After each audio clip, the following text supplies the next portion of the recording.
우리 다 같이 하나님 말씀 보시겠습니다. 하나님 말씀 사무엘상 7장 하나님 말씀 사무엘상 7장 9절부터 14절까지입니다. 우리 한 절씩 하나님 말씀 교독해 보겠습니다. 제가 9절, 여러분들이 10절, 제가 9절 말씀 먼저 봉독해 올립니다.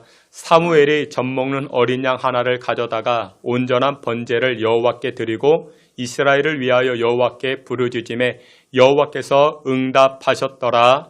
사무엘이 번제를 드릴 때에 블레셋 사람이 이스라엘과 싸우려고 가까이 오매 그날에 여호와께서 블레셋 사람들에게 큰 구애를 말하여 그들을 어지럽게 하시니 그들이 이스라엘 앞에 패하니라. 이스라엘 사람들이 미스바에서 나가서 블레셋 사람들을 추격하여 뱃갈 아래에 이르기까지 쳤더라. 사무엘이 돌을 취하여 미스바와 샘 사이에 세고 이르되 여호와께서 여기까지 우리를 도우셨다 하고 그 이름을 에벨레셀이라 하니라. 이에 블레셋 사람들이 굴복하여 다시는 이스라엘 지역 안에 들어오지 못하였으며 여호와의 손이 사무엘이 사는 날 동안에 블레셋 사람을 막으심에 블레셋 사람들이 이스라엘에서 빼앗았던 성읍이 에그론부터 가든까지 이스라엘에게 회복되니 이스라엘 사람 지역을 블레셋 사람들의 손에서 도로 찾았고 또 이스라엘과 아모리 사람 사이에 평화가 있었더라. 아멘. 이 시간에 임마누엘 찬양대 통해서 하나님께 영광 돌리겠습니다.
아멘. 기도합니다. 하나님 아버지, 주님의 공로였음을 고백합니다. 올 한 해도 하나님의 간섭, 하나님의 인도하심이 우리 교회와 가정과 인생 가운데 충만했음을 고백합니다. 하나님 아버지께서 이 시간 예배하는 주의 성도들에게 말씀으로 인도하여 주시고 또한 말씀의 은혜 충만한 시간 되게 하여 주시옵소서. 예수 그리스도의 이름으로 기도하옵나이다. 아멘. 우리 오늘은 23년도 마지막 주일 예배입니다. 마지막 주일 예배 드리는데 우리 양옆에 계시는 분들에게 두 가지 가지고 인사했으면 좋겠습니다. 두 가지 제목. 첫 번째, 수고하셨습니다.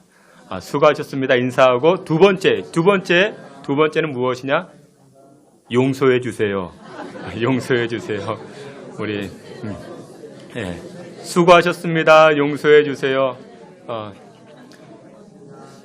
여러분들 이제 다 고백하셨고 다 받아주셨습니다. 그러니까 올해 잘못한 것 가지고 내년까지 가시면 안 됩니다. 다 우리 용서해 주셨고 용서 받았습니다. 우리 오늘은 사무엘상 7장 말씀을 가지고 지금까지의 은혜 그리고 앞으로의 은혜라는 제목으로 주님 주시는 은혜 나누고자 합니다. 제가 학생 시절 한국교회는 각 교회마다 기도실이 있었습니다.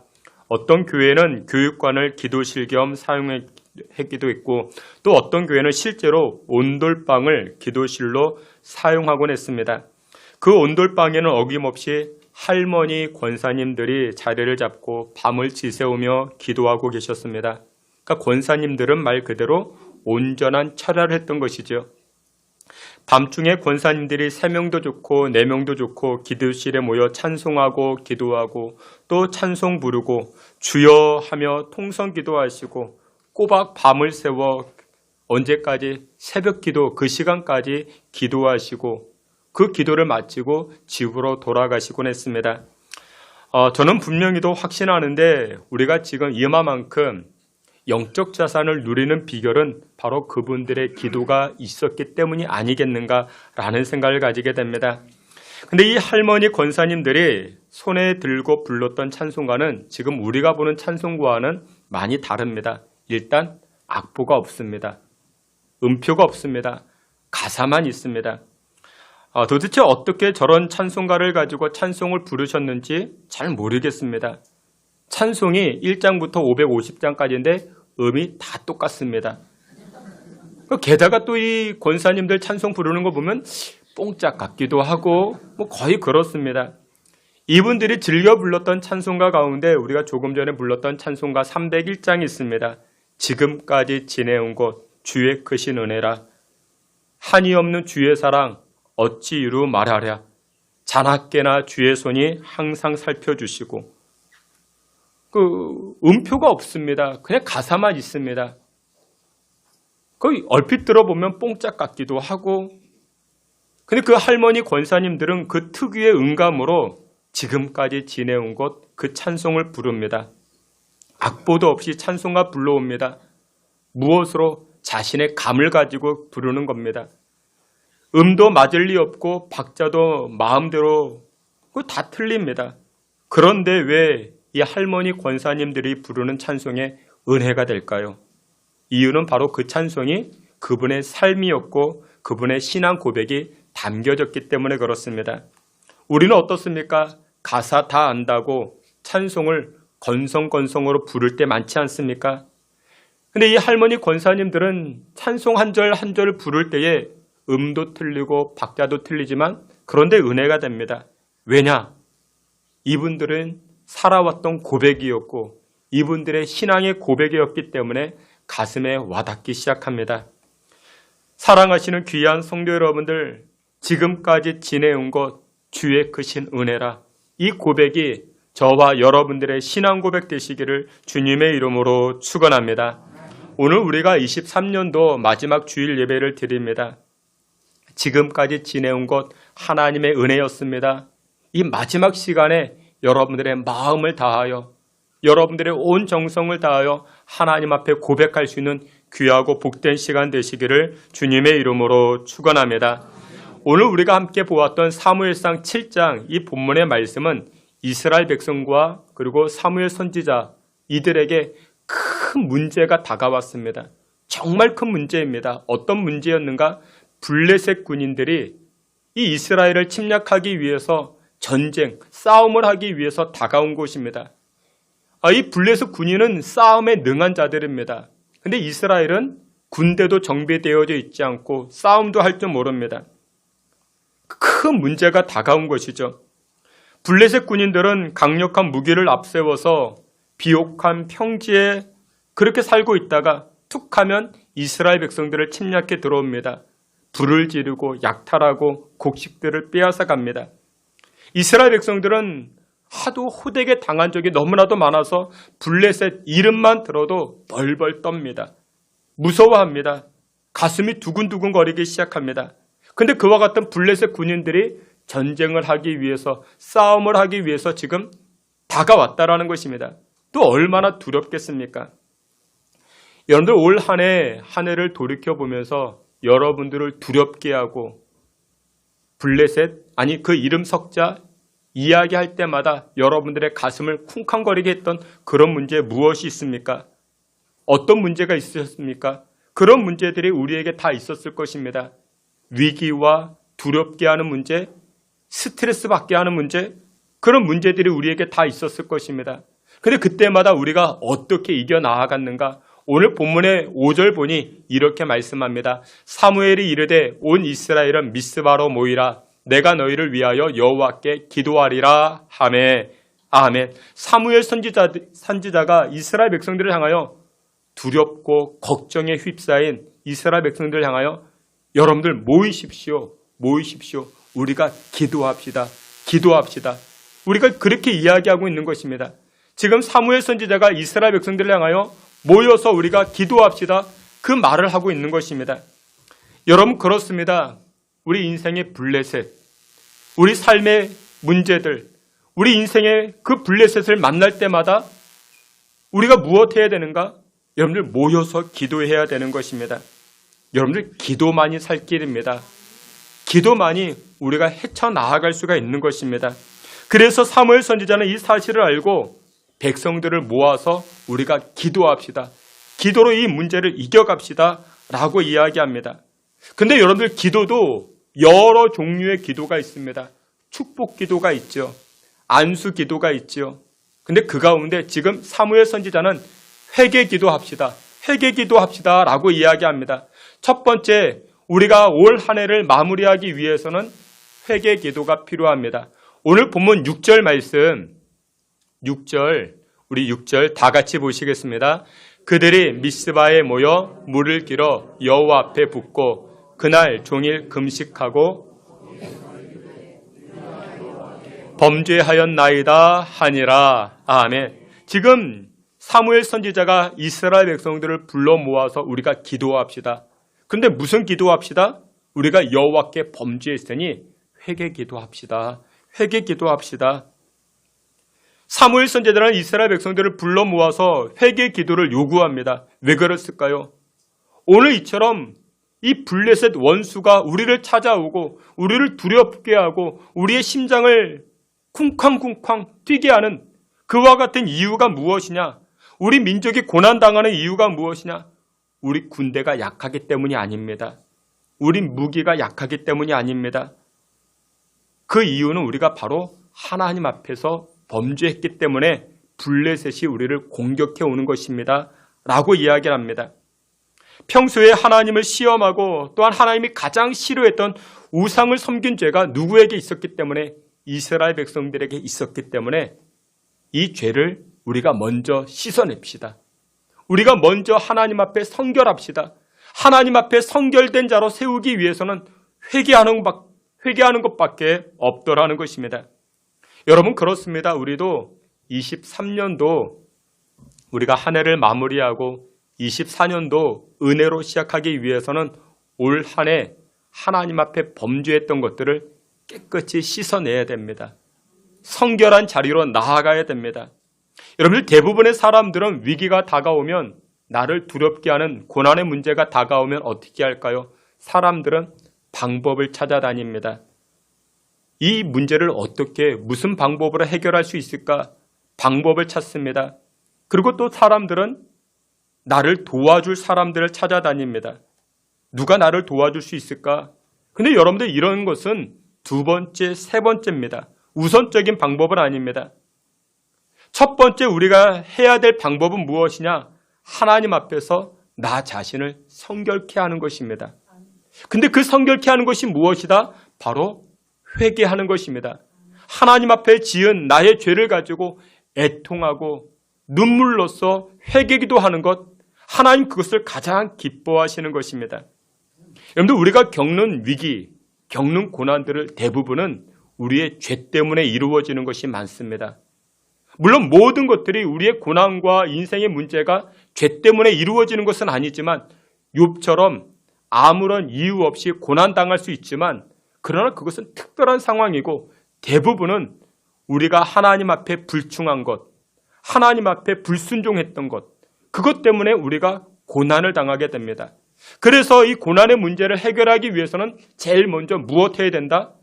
애통하며 회개하며 주님 앞에 나아가야 되는 것입니다. 그렇다면 이스라엘이 범한 죄가 무엇일까요? 이스라엘이 범한 죄 두 가지가 있습니다. 첫 번째, 이스라엘 백성들이 우상을 쫓아 살아왔던 것, 그것이 바로 그들에게 죄가 되었습니다. 그리고 두 번째, 하나님을 시험했던 것, 그것이 바로 그들에게 죄가 되었던 것입니다. 그러면 첫 번째로 우상을 쫓아 살아왔던 그 죄가 무엇이냐? 나의 도움은 하나님이 아니라 평상시에는 이야기합니다. 나의 도움은 하나님이시고 나는 하나님 앞에 피난처입니다. 하나님만이 나의 방패가 되십니다. 라고는 이야기하다가 절체절명의 순간에 하나님을 따라 살지 아니합니다. 절체절명의 순간에 세상적인 방법을 따라가기 시작합니다. 선장이 이제 선원을 데리고 출항하기에 앞섭니다. 근데 이 선장은 교회 다니는 집사님이었다 합니다. 만선의 꿈을 꾸기 위해서 이분이 어떻게 하는가? 사람들이 하는 방식 그대로 뱃머리에서 용왕님께 제사를 지냅니다. 배를 타고 출항을 해야 되니까 그래서 이 뱃머리에서 용왕님께 제사를 드리면서 이번 출항에 만선의 꿈을 이루게 하시고 안전무사 돌아오게 하시고 현실적인 문제에서는 하나님이 온데간데 사라집니다. 가장 눈앞에 나를 도와줄 수 있는 산신령이나 그와 같은 미신, 우상을 따라가는 것, 그것이 바로 누구의 죄악이었다? 이스라엘 백성들의 죄악이었다라는 것입니다. 이스라엘 백성들은 원래 농사를 짓지 않았습니다. 목축업을 했습니다. 그러다가 이스라엘 백성들이 이제 가나안 땅에 들어가서 농사를 짓기 시작합니다. 근데 이 농사를 지을 때 이 가나안 원주민들이 믿고 살던 그와 같은 신이 있었습니다. 바알 신입니다. 아세라 신입니다. 이 바알 신은 농경신이라고 이야기를 합니다. 이 바알 신의 마음을 흡족하게 하면 하늘에서 비가 떨어진다. 그렇게 생각해 왔습니다. 그러다가 이스라엘 백성들이 가나안 땅에 들어가서 농사를 지을 때 거기에서 주변 사람들에게 오염을 댑니다. 오염을 받습니다. 야, 너희들 농사 잘 지으려면은 어떻게? 바알 신에게 제사를 해야 돼. 그래야 비가 오고 농사가 잘 되지. 그래서 이스라엘 백성들은 자신은 하나님을 믿는 사람이었지만 농사 지을 때는 우상, 바알 신을 쫓아갑니다. 오늘날 우리의 모습에도 이런 모습이 있지 않습니까? 주일에는 교회 나와 예배드립니다. 그러나 현실적인 문제에 부딪혔을 때 하나님이 나의 도움, 하나님이 나의 방패, 하나님의 나의 피난처이기보다는 나를 도와줄 그 무언가를 쫓아갑니다. 그것이 바로 오늘날 저와 여러분들의 우상이라는 것입니다. 23년도 한 해를 마감할 때 하나님 내 안에 하나님 외에 나의 도움이 되는 도움이라 생각하고 여겨봤던 그와 같은 우상들 제거하게 하시고 회개하게 하시고 하나님만을 향하여 눈을 돌릴 수 있는 우리의 신앙 되게 해달라 기도하시길 바랍니다. 그리고 두 번째, 저들의 죄악이 무엇이었는가? 하나님을 시험했던 것이 그들의 죄라 이야기를 합니다. 마태복음 4장 7절에도 예수님 이렇게 말씀하십니다. 예수께서 이르시되 주 너의 하나님을 시험하지 말라 하였느니라 말씀합니다. 그러니까 예수님께서 공생의 사역을 앞두고 마귀에게 이끌려 세 가지 시험을 당할 때 예수님 마귀에게 하신 말씀입니다. 야, 마귀야, 너 하나님을 시험하지 말라. 하나님을 시험치 말라. 이렇게 말씀합니다. 여러분, 하나님을 시험한 죄가 우리 안에도 있지 않습니까? 그런데 하나님을 시험한 죄가 무엇일까요? 하나님을 시험한 죄 무엇일까요? 출애굽기 17장 1절과 2절로 돌아가 보면 이런 말씀을 합니다. 우리 앞에 있는 말씀 출애굽기 17장 1절, 2절 다 함께 봅니다. 이스라엘 자손의 온 회중이 여호와의 명령대로 떠나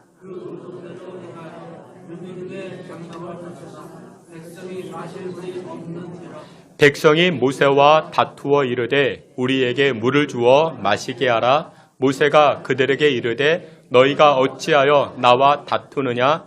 너희가 어찌하여 여호와를 시험하느냐? 아멘.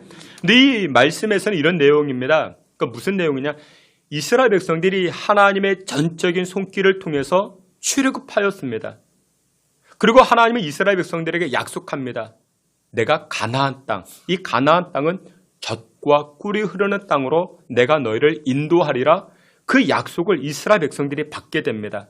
그래서 여러분들이 이 말씀을 보면 17장 1절에 이스라엘의 자손은 여호와의 명령대로 애굽에서 나와 가나안 땅을 향해 걸어 들어가게 되는 것입니다.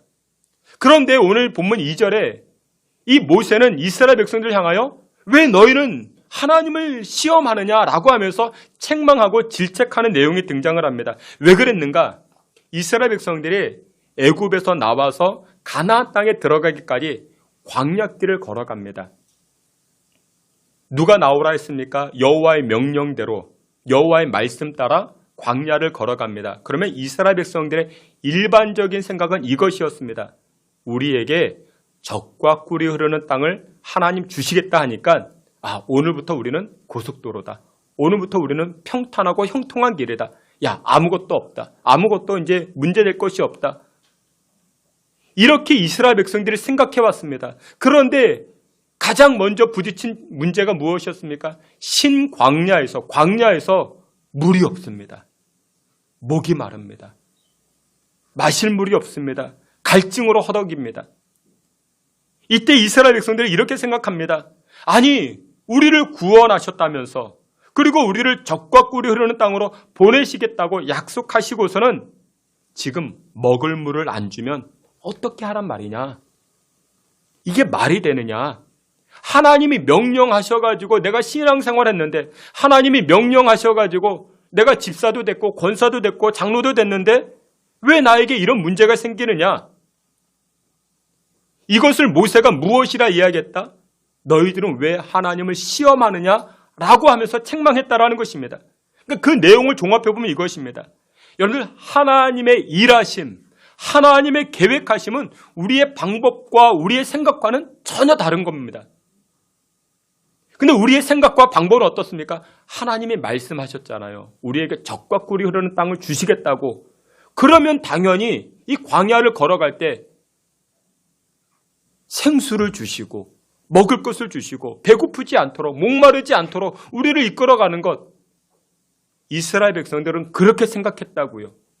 근데 실질적인 삶은 그렇다 아니다라는 것이죠. 그것 때문에 이스라엘 백성들이 원망하고 불평하자 모세가 왜 너희는 하나님을 시험하느냐라고 하면서 책망하는 것입니다. 여러분, 우리가 23년도 한 해를 살아오면서 하나님을 얼마나 많이 시험했습니까? 어떻게 시험했습니까? 우리는 우리의 얄팍한 지식을 가지고 하나님, 내가 이렇게 신앙생활했는데, 하나님, 내가 이렇게 믿음 생활했는데 하나님 왜 나에게 목마름을 주십니까? 나에게 왜 배고픔을 주십니까? 라고 하면서 우리가 하나님을 조종하고 컨트롤하려고 하지 않았습니까? 하나님, 이때는 지금 물을 주셔야 됩니다. 이때는 지금 밥을 주셔야 됩니다. 하나님, 이 문제는 이렇게 해결해 주셔야 되고 저 문제는 저렇게 해결해 주셔야 됩니다. 이것이 바로 무엇이다? 하나님을 시험한 것이다 라고 모세는 책망하고 있는 것입니다. 하나님은 하나님의 방법대로 일하십니다. 하나님은 하나님의 일을 하나님의 계획대로 이루어 가시는 것입니다. 그런데 우리는 하나님의 계획대로 안 된다. 우리의 방법대로 안 된다고, 우리의 뜻대로 일이 진행되지 않는다고 우리가 얼마나 원망하고 불평합니까? 그것이 무엇이다? 그것이 바로 하나님을 시험케 하는 죄라는 것입니다. 23년도를 우리는 마무리하고 24년을 시작하는 시점에 우리가 에베네셀의 은혜를 지속적으로 누리기 위해서는 무엇 해야 되는가? 여러분들 이와 같이 하나님 앞에 범한 죄악들을 회개하는 자리로 나아가야 할 것입니다. 사무엘 선지자는 이스라엘 백성들에게 회개를 촉구합니다. 여러분들 회개하셔야 됩니다. 애통하셔야 됩니다. 눈물로 기도하셔야 됩니다. 성결케 하셔야 됩니다. 그래야만이 하나님의 은혜 역사가 나타나기 시작합니다. 라고 하며 사무엘 선지자는 선포하고 있는 것입니다. 여러분들 그렇습니다. 애통하는 자가 복을 받습니다. 회개하는 자가 복을 받습니다. 팔복에서도 애통하는 자가 위로를 얻는다 말씀합니다. 교회가 성도들이 하나님께 나아갈 때 생명의 은혜가 임하게 되는 것, 그것이 바로 애통하는 자가 하나님의 은혜를 경험케 되는 줄 믿으시길 주의 이름으로 축원합니다. 눈물로 기도할 때 하나님 그것을 기뻐 받으십니다. 아무리 좋은 땅도요, 아무리 좋은 땅도 물이 없으면 사막이 되어버립니다. 그러나 아무리 박토라 할지라도 물이 들어가면 그 박토가 무엇으로 변합니까? 옥토로 변하기 시작합니다. 23년도 하나님 부어주신 은혜가 있습니다. 24년도 하나님 부어주실 은혜가 있습니다. 에베네셀의 은혜로 살기 위하여 올 한 해 하나님 앞에 범한 죄악들 눈물로 기도하시고 하나님 앞에 회개하시고 새 은혜를 이루어 나아가는 저와 여러분 다 되시기를 주님의 이름으로 축원합니다. 두 번째, 에베네셀의 은혜, 지금까지의 은혜, 앞으로의 은혜를 기대하기 위해서는 우리가 무엇을 해야 되는가? 두 번째, 오늘 본문 말씀에 보니 온전한 번제로 나아가라 말씀합니다. 우리 9절 말씀 다 같이 보시겠습니다. 앞에 있는 말씀 9절 다 같이 보시겠습니다. 사무엘이 젖 먹는 어린 양 하나를 가져다가 온전한 번제를 여호와께 드리고 여호와께 부르짖음에 여호와께서 응답하셨더라. 아멘. 여기 보니 사무엘 선지자가 이스라엘 백성들 앞에서 온전한 번제를 여호와께 드렸다라고 말합니다. 온전한 번제는 온전한 예배로 이해하시면 됩니다. 근데 우리가 보기에 사무엘상 오늘 7장을 보았지만 바로 전에 사무엘상 4장에 하나의 사건이 등장을 합니다. 사무엘상 4장에는 어떤 사건이 등장하는가?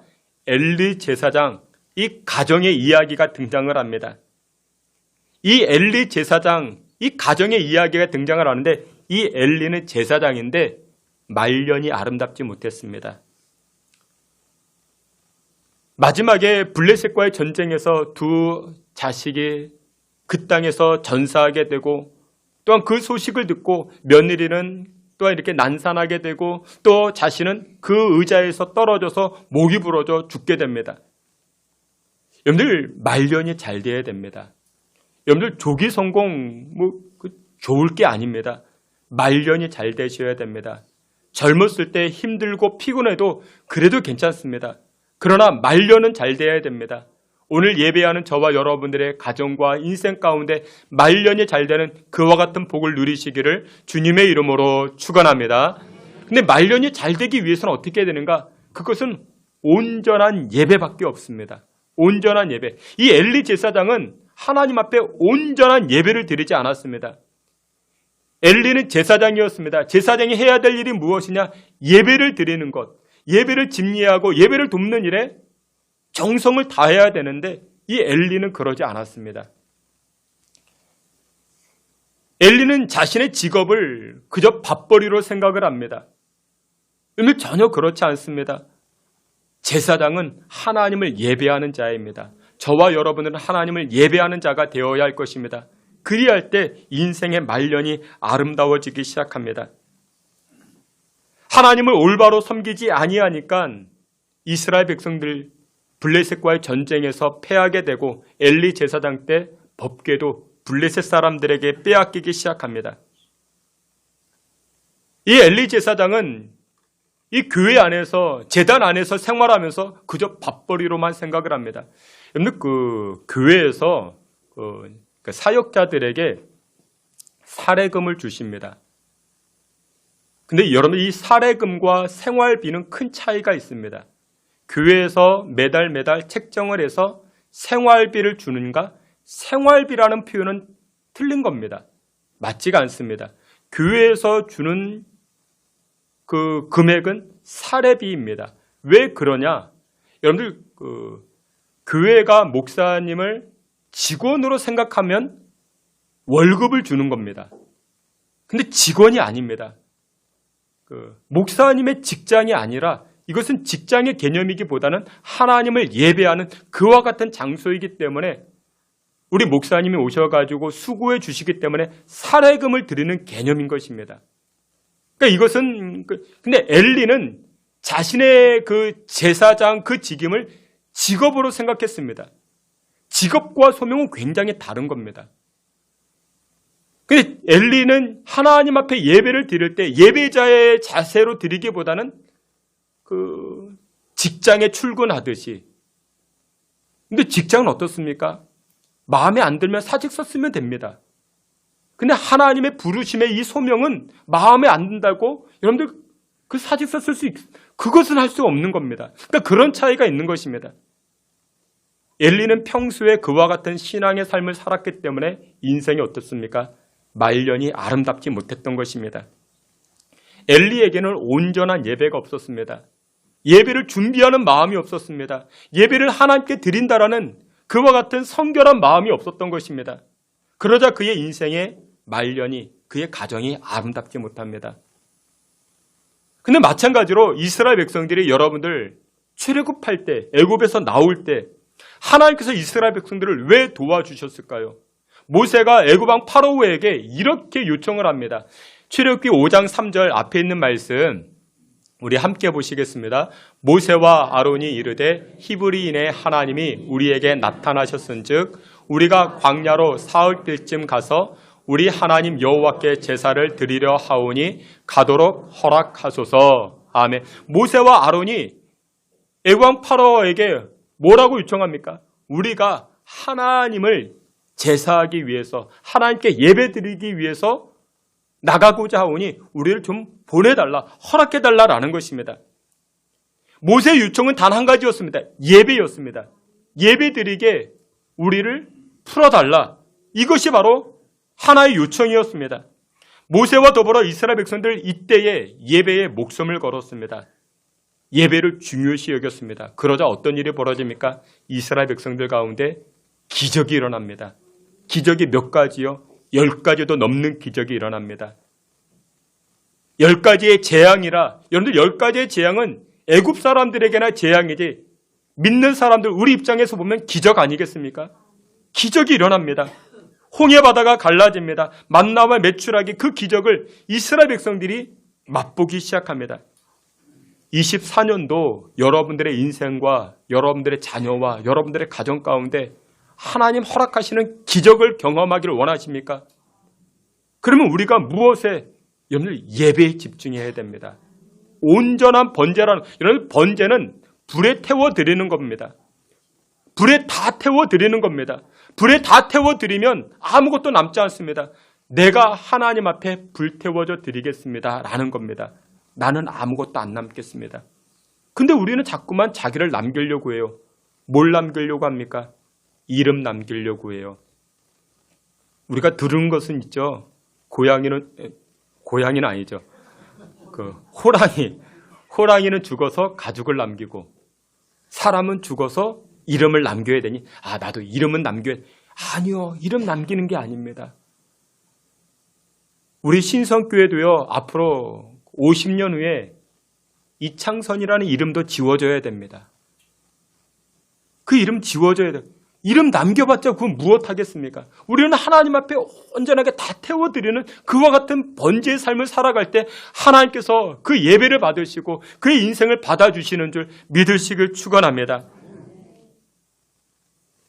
그런데 이스라엘 백성들이 이와 같이 믿음의 삶으로 시작을 했는데 근데 지금 이스라엘 백성들이 어떻게 합니까? 조금 형편이 나아지자 생활이 나아지자 무엇을 등한시 여깁니까? 예배를 등한시 여깁니다. 예배를 소홀히 여기기 시작합니다. 그러자 어떤 일이 벌어집니까? 하나님께서 블레셋을 치셔가지고 블레셋을 동원하여서 이스라엘 백성들의 마음에 경각심을 줍니다.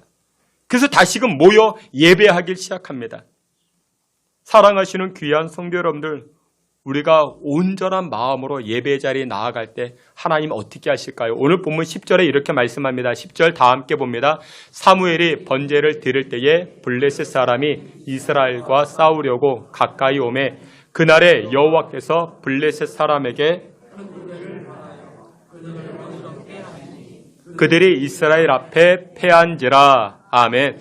사무엘이 번제를 드릴 때에 온전한 제사를 드릴 때에 여호와께서 어떻게 하셨다고요? 여기에 말씀해 보니 블레셋 사람에게 큰 우레를 발하여 그들을 어지럽게 하시고 혼란을 주시고 미혹해 하시고 혼동을 주시고 왔다 갔다 넘어지게 하시고 그들을 다 도망가게 하셨다. 결국 하나님께서 이스라엘 백성들을 어떻게 보호하시고 막아주셨다라는 것입니다. 24년도 여러분들 우리가 은혜로 시작하기를 원하고 있습니다. 그러기 위해서는 먼저 우리가 하나님 앞에 23년도 하나님을 향한 나의 예배가 온전한 번제였는가? 남들보다 10분, 20분 전에 와서 예배를 준비하고 하나님 앞에 나의 모든 것을 드리고자 하는 그런 마음으로 내가 하나님을 예배하고 있었는가? 사랑하시는 귀한 성도 여러분들, 온전한 신앙의 예배, 온전한 번제를 드릴 때에 여호와 하나님께서 우리를 바라사 우리의 가정을 지키시고 우리의 인생을 지켜주시는 줄 믿으시길 축원합니다. 말씀의 결론을 맺도록 하겠습니다. 에벤에셀, 오늘 본문의 에벤에셀 12절에 말씀합니다. 에벤이라는 것은 돌이라는 뜻입니다. 그리고 에셀, 돕다라는 뜻입니다. 그러니까 기념비를 세운 겁니다. 여기까지 우리를 도우신 하나님, 기념비를 세워서 사무엘이 잊지 않겠다라는 것입니다. 2023년 올 한 해 돌이켜보면서 여러분들은 어떤 인생의 기념비를 세우고 있습니까? 여기까지 하나님을 도우셨습니다. 근데 여기까지만 도와주셔야 됩니까? 아니죠. 23년도, 24년도에도 하나님은 우리를 도와주셔야 됩니다. 근데 누가 하나님이 도와주십니까? 누구에게 하나님의 도우심이 나타납니까? 애통하는 자, 눈물로 기도하는 자입니다. 그리고 하나님, 나는 온전하게 번제, 나의 모든 것을 태워 하나님의 영광을 드러내겠습니다. 라고 결단하고 작정하는 자에게 에벤에셀의 은혜가 24년도에게도 나타나게 되는 줄 믿으시길 바랍니다. 온전한 예배를 통해서 에벤에셀의 은혜를 경험하는 저와 여러분 다 되시기를 주님의 이름으로 축원합니다. 아멘. 하나님 아버지, 우리의 인생과 삶 가운데 에벤에셀의 은혜, 돕는 은혜가 주의 백성들에게 충만케 하여 주시옵소서. 예수 그리스도의 이름으로 기도하옵나이다. 아멘.